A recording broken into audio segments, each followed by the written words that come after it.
Hi there, everyone. We have a question here that many students have been sending me, so I thought it would be a good one to do as a video. So let's begin by reading the problem. I have a copy of it here. It says, in macroeconomics theory, total consumption expenditure on goods and services, C, is assumed to be a linear function of national income, I. Let's break that first phrase down a little bit. It says that the phrase total consumption expenditure on goods and services, which is a mouthful, can be substituted with the letter C. So we're just going to say C instead of saying that whole phrase. And we're going to use that symbol to denote that. Okay, C is assumed to be a linear function of national income. So it's a linear function. Okay, so that means we can find the value of C based on income using a linear model. In other words, a linear equation, the equation of a line. And most of us are familiar with the slope-intercept form of line y equals mx plus b. Let's look at a few things that you may remember. For linear equations, we have slope-intercept form, where it's y equals mx plus b, and the m represents the slope, and the b represents the y-intercept. In other words, this is a place on the y-axis where b represents the value of y. And since it's on the y-axis, that means it would always have coordinates, point coordinates 0, comma, b in general. So in other words, the x value is always 0, and the y value can be different things depending on the situation. There's also point slope form. And notice that the names of these formulas will talk about what you can identify when you have that form or what you may need in order to use that form. For instance, the slope-intercept form requires the use of a slope and a y-intercept coordinate. Whereas the point slope form doesn't require a y-intercept point. You can use any general point, and so we see the coordinates x sub 1 and y sub 1. So those would be coordinates from any given point. And if it's a slope-intercept form type of question that you can use, it would have to have a 0 value for x. And then, of course, the slope itself, we know as usually you've heard it described as the rise over run or the change in y, meaning the vertical distance between 2 points, over the change in x or the horizontal distance between 2 points. And formally, m equals y2 minus y1 over x2 minus x1. Right, so we're going to use some of this to answer the question here, which essentially asks us to find the formula for C as a function of I.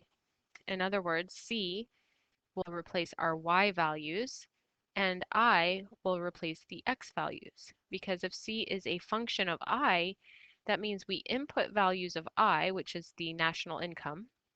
And when we input a value of I into the linear equation, we get a resulting C. All right, and then we will also identify the slope. So let's start to break this down and actually get it done. Let's begin by taking the table that was given and reorganizing it a bit. The way they organized it is very different from what you would intuitively think. So I wanted to rearrange some things. So first of all, since x is supposed to be our input value, and I is the one that's being an input value here, the income, I wanted that to be in the first column. And I wanted all my y values or my c values to be in the second column. So I just flipped things around a bit here. So notice that for the year 2004, the income, the national income, was $9,933. And for that same year, the consumption was 8,292. So this is my first ordered pair here, x comma y. So that could be x1 and y1. And then for 2009, we see the national income at 12,025 and the consumption is 10,084. So now I have that arranged in a way that makes more sense to me. And the next step I'm going to do is to find the slope. Now we know what the formula is, but let's do rise and run separately. So the rise, remember, is subtracting the two y values. And we want to do them in whatever order I choose for my y values. I want to do the same order when I do my x value difference. So if I do y2 minus 1, I might say this value minus this value and get a rise. And if I'm doing my x values, because I started with the y values, I started here and then here. I want to do the same thing. Start with the 2009 x value, subtract the 2004 x value. And then to get my slope, it's very easy. I just divide rise divided by run. And so there is my slope. So that would actually be the answer to part B, which asked us just for the slope. And notice how it's worded. It says the slope of the linear function is called the marginal propensity to consume. What is the marginal propensity to consume for country A from 2004 to 2009? So that was a very complex way of asking us to give the slope.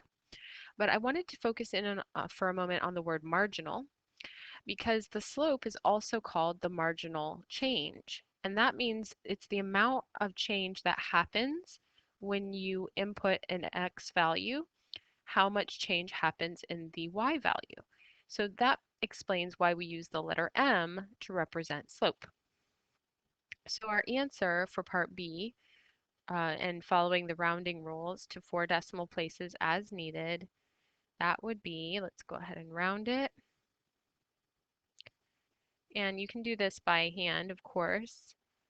Notice that the fourth place after the decimal, 1, 2, 3, 4, is the number 5, but there's a 9 after it, so we would round up to a 6 there. Okay, so that is our slope rounded to 4 decimal places. Now that we have our slope, we can use one of the two equations, which both require a slope, right? So we already completed the first step of finding the slope. And now we need to decide if we should be using the slope-intercept form or the point-slope form. Remember, the slope-intercept form requires a y-intercept with an x-coordinate of 0. And we don't have any x-coordinates of 0 here. So that one won't work for us, although we can put our final answer into this form by solving for y. We're going to begin with this formula, and then we'll simplify it to look like this one. So we can use the first set of coordinates, the first ordered pair, along with the slope that we already figured out, and we'll have our linear equation. So the point slope form, we will have y minus y1. Now what was y1 again? 8,292. Okay, 8,292. And then that will be equal to the slope, 0.8566 times the variable x. And then we're going to add to it, well, actually, I forgot, we're not doing slope-intercept form, we're doing point-slope form. So we're going to multiply the slope times the quantity x minus x1. So we used this for y1. So what was the x value that went with that? 9933. Okay. So we'll put that in there, 9933. Okay, so there you have the linear model that we were supposed to find for part A. The only thing is that we want to express this in function notation, where the y value is all by itself and everything else is simplified on one side, the opposite side of the equation. So why don't we start by simplifying the right side of the equation, and then we can add the 8,292 to get y by itself. So to simplify the right side of the equation, we're going to distribute the multiplication of 0.8566. So the slope is going to get multiplied onto x, and it's also going to get multiplied onto negative 9933. So I already know we're going to have y minus 8,292 on the left side of the equation. And then we're going to have the slope times x. That's the first distribution. And then we're going to have negative 933, or 9933 rather, times that slope, 0.8566. And then we have this value here. Now the last step, since we've now simplified the right side completely, we're going to add 0.892 to both sides of the equation, because when I add it to this side, it'll zero out. And when I add it to this side, it'll simplify this number into, what do I have there? Too many numbers. 8292. It'll just simplify into another constant, which will be our y-intercept value. I'm going to get rid of this 9 here.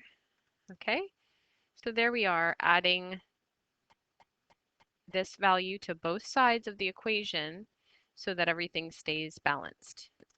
Okay, so then simplifying that again, now I have this 8292, negative 8292 is neutralized by the positive 8292, and I just have y on the left side of my equal sign.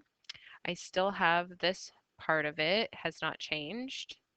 And then just this part here, we're going to go ahead and add those. So I have 8292. I'm only doing that first because it's positive, and I'm going to subtract the 8508 because it is negative. Okay, let's see. Maybe I could do this. Is this already a negative? Yeah, so this would work here. Let's just add these up. Okay, so if you add these together on your own calculator, this is what you should get. And this should be our answer right here, except for instead of using y and x, we would say that c of x is equal to 0. I'm going to put it over here.